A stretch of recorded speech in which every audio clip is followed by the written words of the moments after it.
Yo, what is going on, guys? Hope you're doing well today. I've got a video for you here from the Modern King titled, Man Divorces Toxic Wife Seconds after she posted this on social media. Now, not to waste any of your time, let's jump right to the video. So me and my husband are in a huge fight right now. Oh, how original. Someone airing their dirty laundry on social media.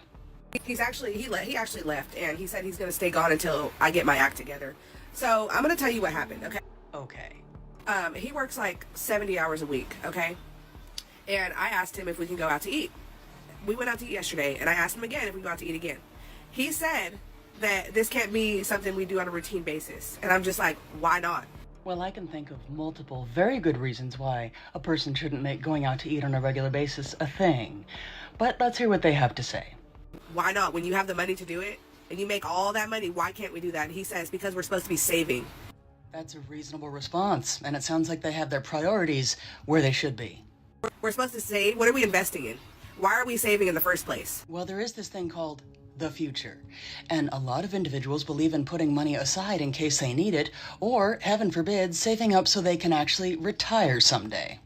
I don't get what's wrong if a man doesn't want to spend his money on regular dates and saves his money thinking about the future. That man is just being wise with his money. But this woman is so entitled and so unwise that she just wants to spend money unwisely without thinking about the repercussions to follow. First of all, what I'm not going to do is sit here and allow someone to tell me what my money, that's my money too, because we're married. I'm not going to allow someone to tell me what my money is going to go towards. First of all, that's his money, not yours. He's the one who worked hard to earn it. So therefore, he's the one who gets to decide what to spend the money on. Well, it definitely sounds like someone should, because at least one person in that relationship is responsible enough not to think of just the here and now. And if he's going to keep it up, then he don't have to come back. Right. So if they keep being responsible and forward-thinking, then someone doesn't want them around. I think they'd be better off. This man made a big mistake by marrying this woman. She's an obvious red flag, unwise, as well as self-centered. Men should be careful with marrying women like her, because the woman that you marry can either make or break you. 30,000 comments. These are their 3 favorite phrases. Number 1, male loneliness epidemic. Women think this is the funniest thing that they've ever heard. Or they like to go, men aren't lonely enough. And I just reply to these comments now with, you sound like an incel. Number 2 is lavender marriage. Ladies, my gay friends are wonderful, but I think you should get to know them a little better. I really don't think you'd be happy married to one of these dudes. Number 3 is anything about tables. Women love phrases about tables, like, what do you bring to the table? Or, I am the entire table.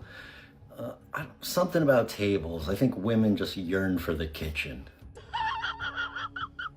I'm literally having a mental breakdown, but I kind of just had this epiphany that maybe these women didn't meet, like, Mr. Right or the perfect man that just fell from the sky one day. Like, yeah, maybe the guy, like, treats them well, like, treats them like a human. But I don't think these women actually, like, met, like, the most perfect man ever. I think a lot of women just accept and tolerate because it's tolerable. Like, every day we get on this app and we lose brain cells. Oh, you're crying and having a mental breakdown because you realize that people marry imperfect people? And if you marry somebody, you have to marry someone who's imperfect and not everything you ever wanted? Let me ask you a question, Bethany. Do you think you're everything he ever wanted? Do you think you can't have a smaller waist and a fatter? Do you think he likes that little pudge at the bottom of your stomach? Do you think he likes the annoying part of your personality? Do you think he likes to talk as much as you like to talk, or he just listens because he has to deal with an imperfect woman? And how do you think you would feel if you saw a man online crying about marrying an imperfect woman? Oh my God, you're so... There is no such thing as a perfect man. Every man in the world is imperfect. They all have flaws. But some women are willing to love their man despite having these flaws and imperfections. Are you done eating? Yeah, can we get 2 checks? Hey, 2 checks? My friend is here.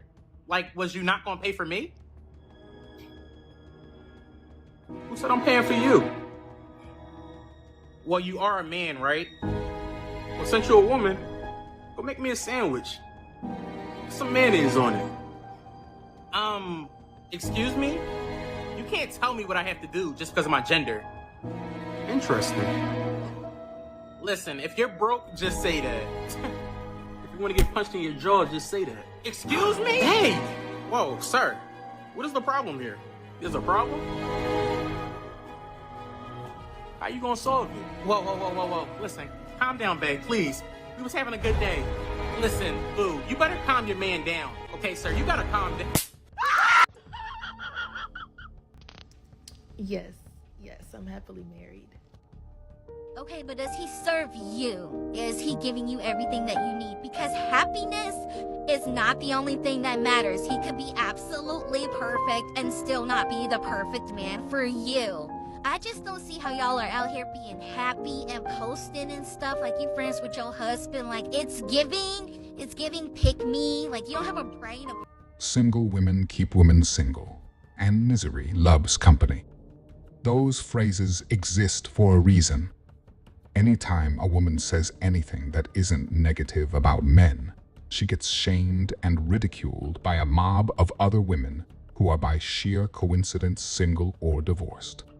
My wife called me her practice husband in front of her friends, so I showed her what practice divorce looks like. I'd been married to Haley for 3 years. Decent marriage, or so I thought. I made good money, she'd quit her job a year after we got married to figure out what she really wanted to do, and I'd been supporting both of us ever since. Last Friday, she had her girlfriends over for dinner like she did every month. I cooked, served them, then went to clean up. That's when I heard my name and tuned in. Honestly, girls, Anthony's just my practice husband until I find someone better. I literally froze with a plate in my hand. Her friend asked what she meant by practice husband, and Haley started explaining how I was good for now because I paid all her bills and did the cooking, but she wasn't planning to stay with me forever. Said I was fine for practice, but not husband material long term. The problem was she couldn't leave me yet because I paid for everything. All three started laughing like it was the funniest thing ever. What hit me wasn't just what she said, it was how casually she said it, like obvious accepted fact. She wasn't confessing some secret, just stating the situation like commenting on the weather. After her friends left, I waited an hour before confronting her. When I asked about the practice husband comment, she acted confused at first. When I spelled it out, her whole demeanor changed. Oh, that? Yeah, I said that. Do you have a problem? Just like that. No apology, no explanation. That weekend was the longest 48 hours of my life. Haley acted completely normal while I sat there thinking about how she'd basically admitted to using me as a financial safety net. Monday morning, I called in sick and went to my lawyer. Best decision I ever made was insisting on that prenup 3 years ago. Haley hadn't been happy about it, kept saying it showed I didn't trust her. Turns out my paranoia was justified. The prenup was straightforward. Anything I owned before marriage stayed mine. Anything I earned during marriage stayed mine unless she could prove financial contribution. Since she'd quit working and hadn't contributed financially in 2 years, she had no claim to the house, savings, or car. I spent the week quietly preparing, moved money from joint accounts, changed passwords, updated contact information. Haley never noticed because she never paid attention to finances anyway. I had divorce papers drawn up Thursday, then I waited for the perfect moment. Saturday morning, as soon as she left for brunch with her girlfriends, I called to cancel her credit cards and froze our joint checking account. 30 minutes to cut off the financial pipeline. Around 1:30, my phone started buzzing. First text asking me to call the bank because her card got declined. Then increasingly frantic messages as she realized she couldn't pay for anything. Half an hour later, she came storming in, yelling about how embarrassing it was when her cards got declined, how her friend had to pay for lunch. I was sitting on the couch with divorce papers in my lap and boxes beside me. When she stopped yelling, I told her real calm, "Yeah, I canceled the cards because you don't need them anymore." That's when she noticed the papers and boxes. I handed her the divorce papers and explained this was her graduation from practice marriage. The look on her face was worth every penny I'd spent on her. Pure shock, then panic, then desperate backtracking. She tried every approach, claiming it was a joke, apologizing, getting angry, making it my fault. But the damage was done. I'd heard exactly what she thought of our marriage. When she tried to argue she couldn't be kicked out because it was her house too, I showed her the prenup. You could see her face change as she realized how screwed she was. She'd signed away any claim to everything. I gave her 2 hours to pack and get out. She tried crying, tried arguing, tried one last desperate plea. I told her she should have thought about that before calling. Good on that man for having a prenup.